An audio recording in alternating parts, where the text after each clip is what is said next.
Thank you, my friends.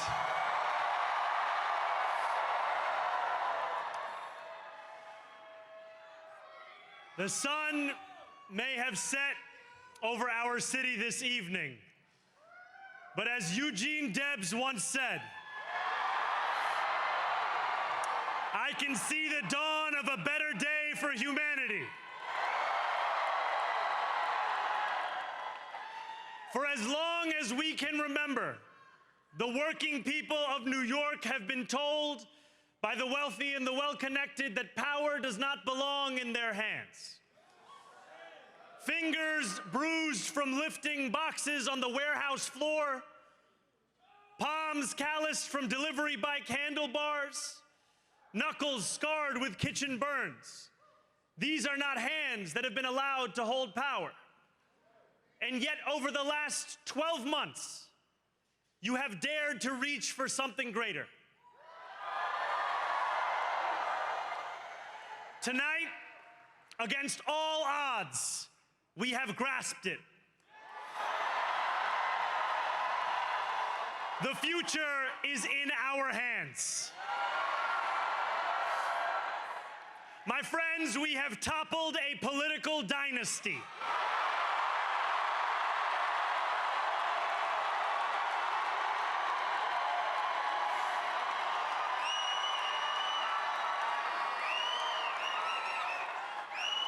I wish Andrew Cuomo only the best in private life. But let tonight be the final time I utter his name as we turn the page on a politics that abandons the many and answers only to the few.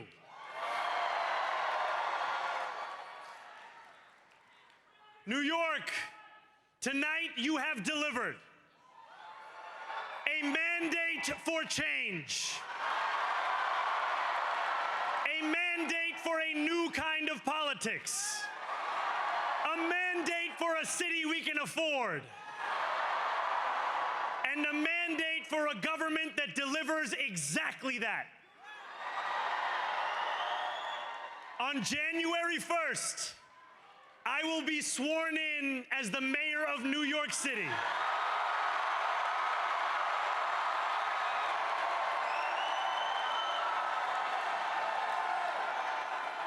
And that is because of you. So before I say anything else, I must say this. Thank you. Thank you to the next generation of New Yorkers who refused to accept that the promise of a better future was a relic of the past. You showed that when politics speaks to you without condescension, we can usher in a new era of leadership. We will fight for you because we are you. Or as we say on Steinway, ana minkum wa ilaykum.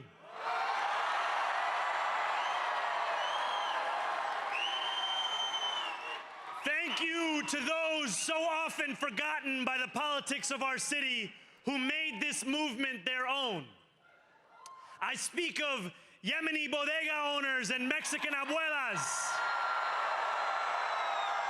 Senegalese taxi drivers and Uzbek nurses,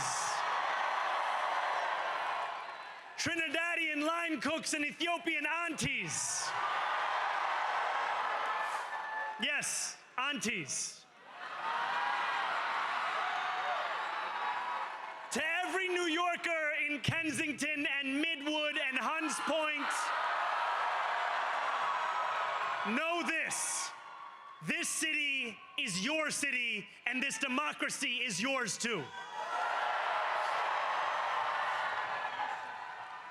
This campaign is about people like Wesley, an $11.99 organizer I met outside of Elmhurst Hospital on Thursday night.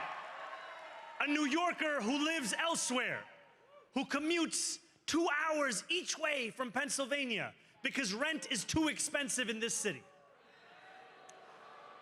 It's about people like the woman I met on the BX-33 years ago, who said to me, I used to love New York, but now it's just where I live. And it's about people like Richard, the taxi driver I went on a 15-day hunger strike with outside of City Hall, who still has to drive his cab 7 days a week. My brother, we are in City Hall now.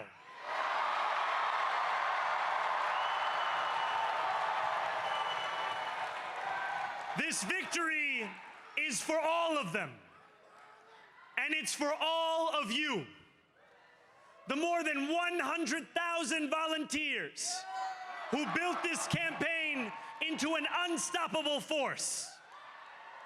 Because of you, we will make this city one that working people can love and live in again. With every door knocked, every petition signature earned, and every hard-earned conversation, you eroded the cynicism that has come to define our politics. Now, I know that I have asked for much from you over this last year. Time and again, you have answered my calls, but I have one final request. New York City, breathe this moment in. We have held our breath for longer than we know. We have held it in anticipation of defeat, held it because the air has been knocked out of our lungs too many times to count, held it because we cannot afford to exhale. Thanks to all of those who sacrificed so much, we are breathing in the air of a city that has been reborn.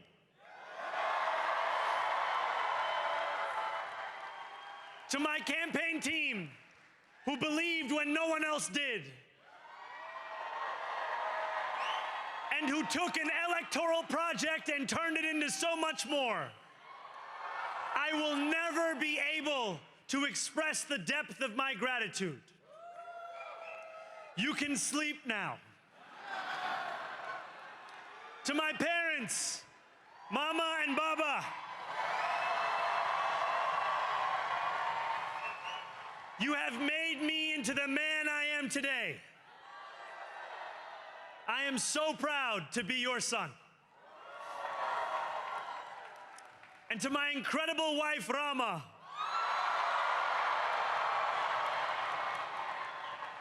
Hayati, there is no one I would rather have by my side in this moment and in every moment. To every New Yorker, whether you voted for me, for one of my opponents, or felt too disappointed by politics to vote at all, thank you for the opportunity to prove myself worthy of your trust. I will wake each morning with a singular purpose: to make this city better for you than it was the day before. There are many who thought this day would never come, who feared that we would be condemned only to a future of less, with every election consigning us simply to more of the same. And there are others who see politics today as too cruel for the flame of hope to still burn. New York, we have answered those fears. Tonight, we have spoken in a clear voice. Hope is alive. Hope is a decision that tens of thousands of New Yorkers made day after day, volunteer shift after volunteer shift, despite attack ad after attack ad. More than 1 million of us stood in our churches, in gymnasiums, in community centers, as we filled in the ledger of democracy. And while we cast our ballots alone, we chose hope together. Hope over tyranny. Hope over big money and small ideas. Hope over despair. We won because New Yorkers allowed themselves to hope that the impossible could be made possible. And we won because we insisted that no longer would politics be something that is done to us. Now it is something that we do.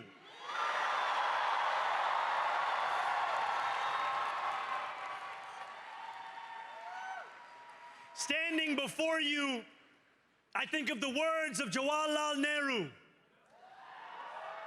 A moment comes but rarely in history when we step out from the old to the new, when an age ends and when the soul of a nation long suppressed finds utterance. Tonight we have stepped out from the old into the new. So let us speak now with clarity and conviction that cannot be misunderstood about what this new age will deliver and for whom. This will be an age where New Yorkers expect from their leaders a bold vision of what we will achieve, rather than a list of excuses for what we are too timid to attempt. Central to that vision will be the most ambitious agenda to tackle the cost of living crisis that this city has seen since the days of Fiorella LaGuardia.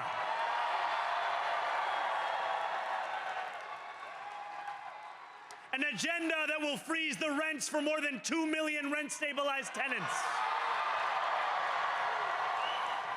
Make buses fast and free.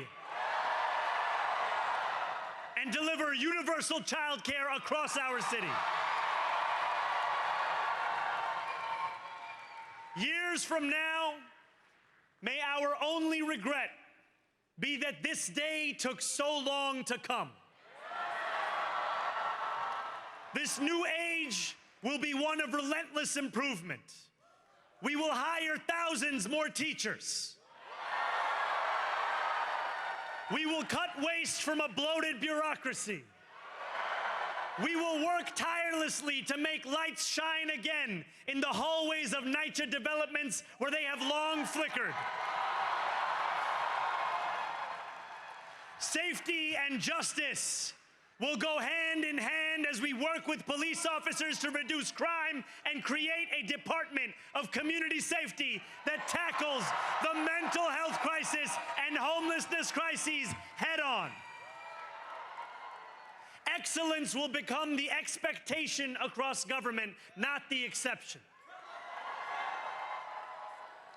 In this new age we make for ourselves, we will refuse to allow those who traffic in division and hate to pit us against one another. In this moment of political darkness, New York will be the light. Here, we believe in standing up for those we love. Whether you are an immigrant, a member of the trans community, one of the many black women that Donald Trump has fired from a federal job, a single mom still waiting for the cost of groceries to go down, or anyone else with their back against the wall, your struggle is ours too. And we will build a city hall that stands steadfast alongside Jewish New Yorkers and does not waver in the fight against the scourge of anti-Semitism. Where the more than 1 million Muslims know that they belong. Not just in the 5 boroughs of this city, but in the halls of power. No more will New York be a city where you can traffic in Islamophobia and win an election.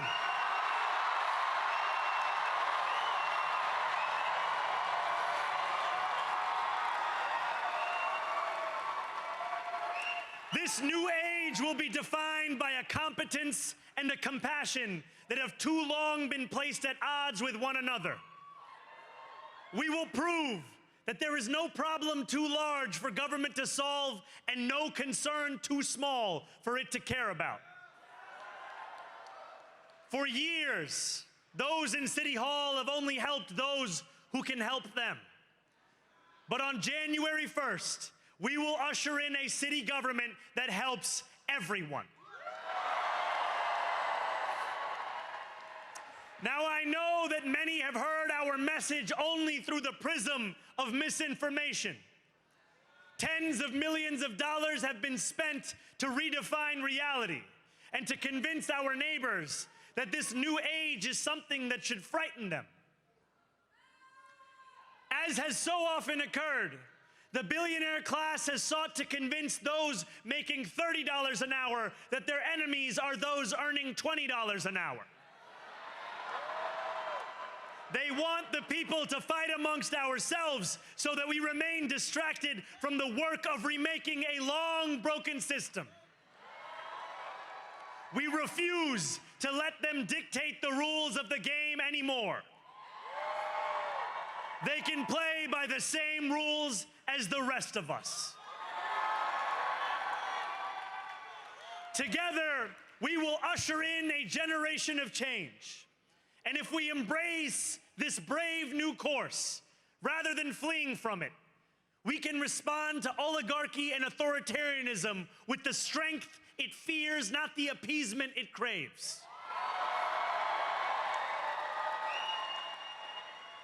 After all, if anyone can show a nation betrayed by Donald Trump how to defeat him, it is the city that gave rise to him.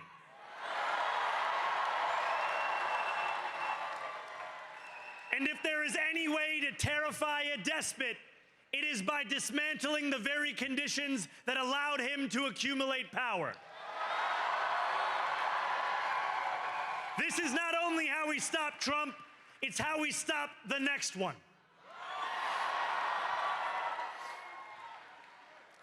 So Donald Trump, since I know you're watching, I have 4 words for you. Turn the volume up.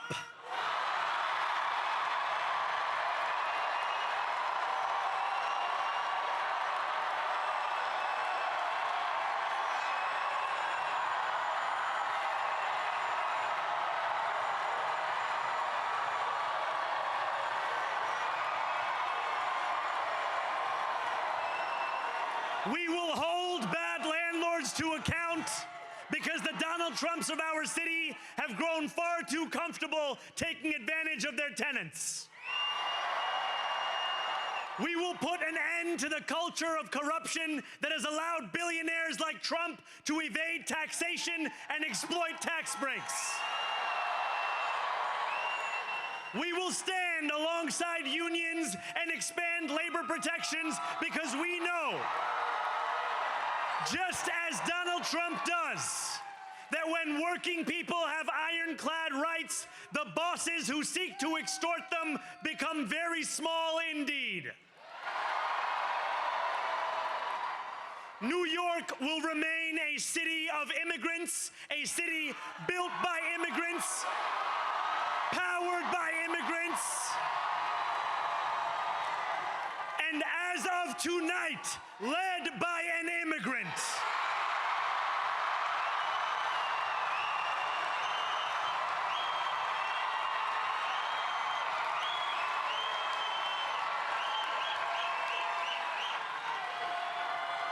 So hear me, President Trump, when I say this. To get to any of us, you will have to get through all of us.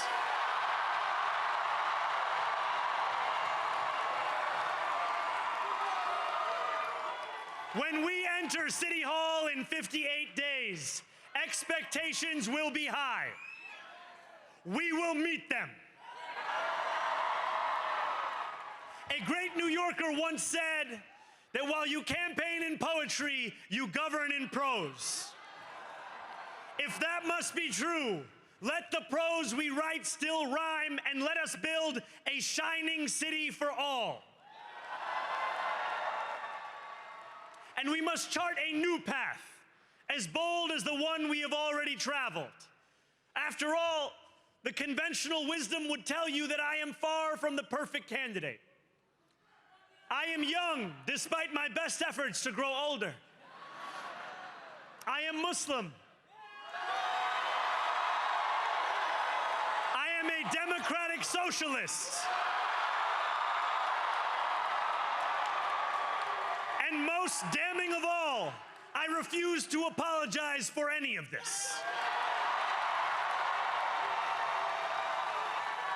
And yet, if tonight teaches us anything, it is that convention has held us back. We have bowed at the altar of caution, and we have paid a mighty price. Too many working people cannot recognize themselves in our party. And too many among us have turned to the right for answers to why they've been left behind. We will leave mediocrity in our past. No longer will we have to open a history book for proof that Democrats can dare to be great. Our greatness will be anything but abstract. It will be felt by every rent-stabilized tenant who wakes up on the first of every month, knowing the amount they're going to pay hasn't soared since the month before.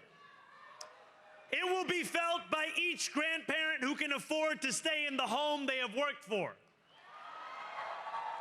and whose grandchildren live nearby because the cost of childcare didn't send them to Long Island. It will be felt by the single mother who is safe on her commute and whose bus runs fast enough that she doesn't have to rush school drop-off to make it to work on time. And it will be felt when New Yorkers open their newspapers in the morning and read headlines of success, not scandal. Most of all, it will be felt by each New Yorker when the city they love finally loves them back. Together, New York, we're going to freeze the... Together, New York, we're going to make buses fast and... Together, New York, we're going to deliver universal... Let the words we've spoken together, the dreams we've dreamt together, become the agenda we deliver together.